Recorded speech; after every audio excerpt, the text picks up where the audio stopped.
Match Plus, Paris Match en podcast. On va avec vous, Michael Jones, on va évoquer ce nouvel album 40-60, des chiffres, mais derrière ces chiffres, il y a évidemment des chansons. Ces chiffres ont un sens, j'imagine. J'ai entendu dire que ça devait être votre dernier album. C'est Pourquoi ? effectivement mon dernier album. Parce que je commence à avoir un âge où il faut penser à lever un peu le pied et laisser la place aux autres. Donc, je vais continuer à laisser la place aux autres tout en essayant de les aider. Donc, je vais essayer d'aider les jeunes artistes, de eux, pouvoir avoir une carrière, ce qui ne se fait pas trop aujourd'hui. 40-60 parce qu'au moment où je l'ai fait, ça faisait 40 ans de carrière en France et j'avais 60 ans. C'est pour lui, c'est le titre de l'une de vos chansons aussi que l'on retrouve parmi les 13 chansons du nouvel album 40-60. C'est pour lui aussi que, et donc pour vous, que Jean-Jacques Goldman a choisi de changer de registre en quelque sorte, de sortir de son sud de la France, l'homme, D'ailleurs, c'est un texte de l'artiste. Jean-Jacques.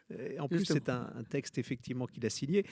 Cet homme, cet artiste que vous connaissiez mieux que personne, puisqu'il y a cette amitié depuis toujours entre vous. Il a fait le choix de se retirer, le choix du silence, le choix de monter sur scène, mais d'être dans les coulisses plutôt que sur scène. Il sort des coulisses de temps en temps. Et là, pour vous, il a choisi, au fond, de tenir le rôle de journaliste intervieweur. Il a quelques questions à l'occasion de la parution et de la sortie de ce nouvel album. On écoute ces questions, au fond, qu'il a peut-être jamais osé vous poser. Les voici rien que pour vous et pour nous. On l'écoute et on vous écoute lui répondre. La première question. Salut Michael, c'est Jean-Jacques. Alors, est-ce que j'ai encore des questions à te poser auxquelles tu ne m'aurais pas répondu? Alors, j'en ai trouvé quelques-unes. D'abord, tu as découvert la France dans les années 70. Alors, je me demande qui tu aimais dans la chanson française à cette époque-là, quand tu as découvert la France.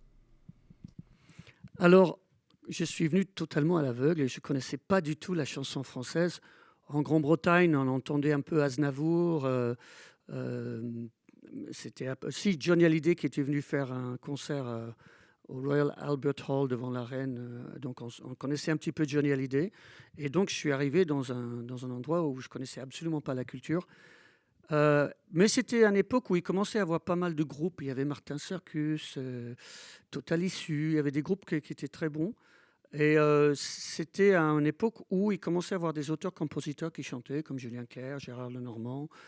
Et donc, je n'ai pas eu trop de mal à rentrer dans ce qu'on appelait à l'époque la variété française. Je me suis rendu compte que le rapport aux mots chez les anglo-saxons et même pas mal de francophones canadiens, c'était d'abord le son avant le sens. Alors qu'en France, c'est vraiment le sens avant le son. Bon, tu as dû t'en rendre compte, évidemment. Alors, quand et comment l'as-tu découvert? Et est-ce que c'est présent quand tu chantes en français?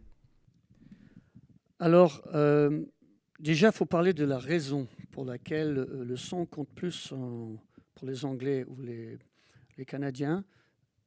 Ça vient de la poésie de ces pays. C'est-à-dire qu'en France, il existe, je crois qu'on appelle ça la prose, il existe une poésie où il n'y a pas obligation de rime. Dans la langue anglo-saxonne, ça n'existe pas. C'est-à-dire qu'il y a obligation de rime. Donc, à partir du moment qu'il y a obligation de rime, il y a obligation de son. Si quelqu'un chante une chanson en anglais et qu'il n'y a pas de rime, personne ne va l'aimer. En France, ça ne pose aucun problème. Donc, la langue ne fait que partie de la chanson. C'est-à-dire que c'est un instrument de plus avec un son en plus. En France, c'est une culture qui est totalement différente parce que c'est une culture de lettres. Donc, les gens écoutent d'abord le texte, en général, avant d'écouter la musique, sauf si c'est en anglais. Et là, je me demande s'ils écoutent même le texte.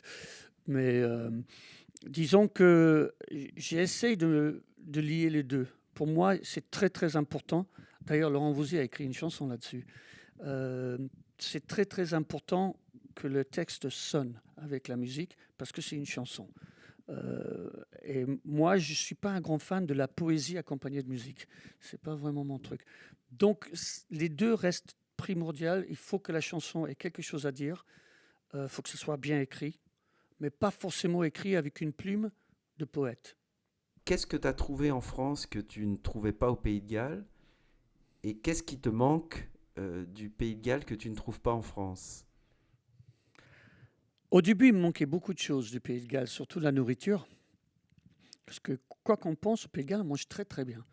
Maintenant, on trouve tout partout, donc ça, cette époque-là est révolue. La France est un des seuls pays au monde où il y a tout. C'est-à-dire au niveau de la géographie, il y a tous les climats, il y a tous les paysages imaginables et possibles. Et il y a aussi une énorme culture gastronomique par région qui est extraordinaire. Et donc, si je devais peser la différence entre les deux, je pense que je penserais côté France quand même. Ce qui me manque vraiment du Pays de Galles, c'est cette convivialité qu'il y a dans les pubs, cette joie de vivre qu'il y a quand on se rencontre dans les pubs, où tout le monde se met autour d'un instrument et qui chante. C'est pas trop courant dans les cafés en France, c'est dommage.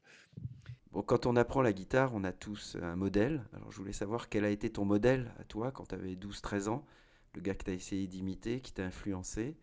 Et aujourd'hui, quels sont tes 3 guitaristes préférés? Le premier guitariste qui m'a influencé s'appelait Hank Marvin, qui est le guitariste des Shadows, qui joue encore aujourd'hui, qui est un guitariste fabuleux, qui a un son très particulier.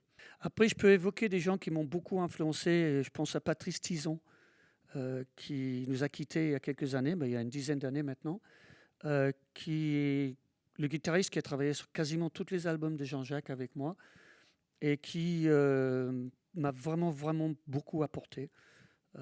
C'était quelqu'un d'à part, un guitariste qui était capable de trouver des idées fabuleuses au service de la chanson.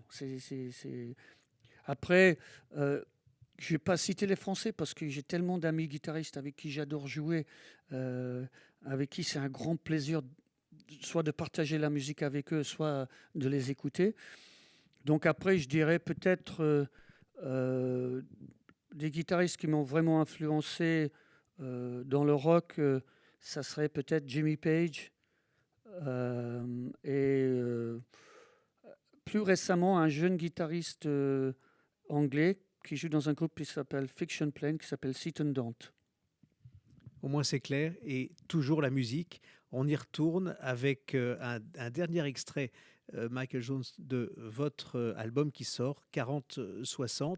Et là, c'est un titre en anglais, Keep on Rolling. Oui, sauf que c'est une chanson française. Il n'y a que le titre. Le titre est voilà, en anglais. Le titre c'est et le un choix refrain. que vous avez fait. Effectivement, quand on lit la liste des 13, c'est le seul. En fait, il y a moins d'anglais dans celle-ci que dans Je te donne. Oui, parce qu'il y a un refrain et c'est vous qui introduisez la chanson, effectivement, en anglais. Ouais. On écoute un titre, donc, en anglais, entièrement en français.